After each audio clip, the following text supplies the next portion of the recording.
We have all been lied to about Arjun. To change the world, you have to break something first. And sometimes it's yourself.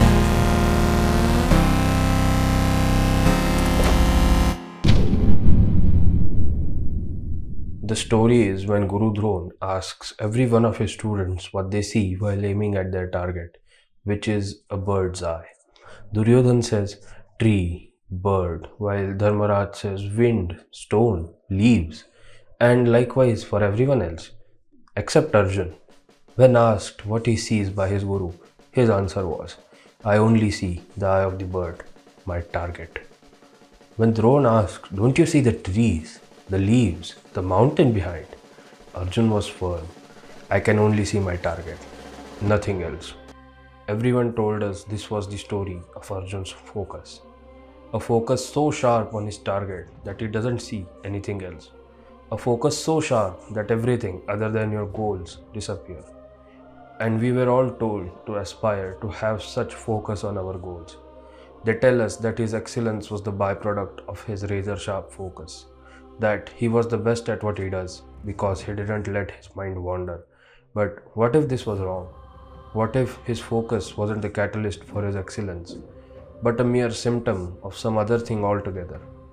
I don't think his focus was the reason for him being the best. I think that Arjun was obsessed with being the best, obsessed with never being second, obsessed with being one of the greats. And his legendary focus, which everyone tells us is the key, was a mere byproduct of this obsession. And that same obsession, it hasn't disappeared, it just looks different now. The same obsession is the price of greatness. An obsession leads the road to greatness, and that very road can take you to the edge. And not everyone comes back from the edge. When you truly want to be one of the greats, and I mean truly one of the greats, you have to be obsessed, man. You have to forget everything else. There's no work-life balance, there's no winning or losing, there's no trying and failing, there's no duality.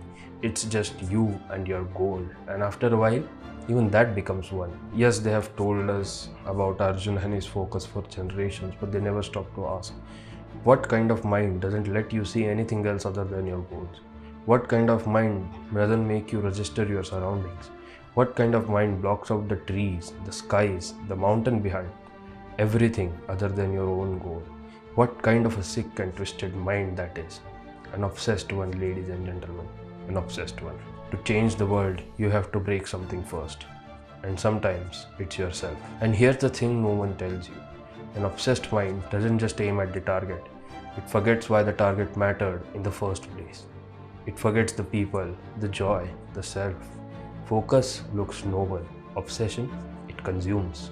Modern stories follow the same thing, just without the gods and with a little Kali flavor.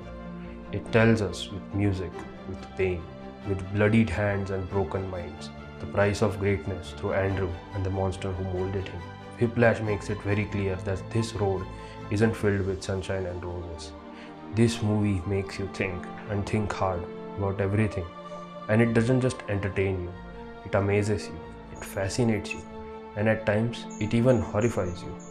It makes you think about yourself and everything around you, about your goals, your aspirations, your motivations, your stakes, and in the end, it makes you wonder whether all of this is really worth it. And for a while, this movie will convince you that this is the road you should take. Despite all the hardship, despite every single sacrifice, despite every single bridge you will have to burn, it's fucking worth it. But this road isn't meant for everyone. It's meant to be walked by the ones who are a little loose in the head, who have a few screws loose, who are actually crazy enough to believe they can change the world. So if you think you aren't working hard enough, you aren't putting in the effort that you know you should, for a moment, Whiplash convinces you. It sells you the dream, the obsession, the grind, and you start to believe it. Maybe you just haven't found your obsession yet. And once you do, it's not gonna be easy. It will be a bed of thorns. It's gonna be hella difficult. There will be loads of sleepless nights, moments full of pain, moments where you will curse yourself. You will cry alone at 2 a.m. and still call it progress. You will lose people and call it the prize. You will feel like the whole world is against you. But just imagine how it's gonna feel once you prove all of them wrong. Once you prove to yourself that you had it in you.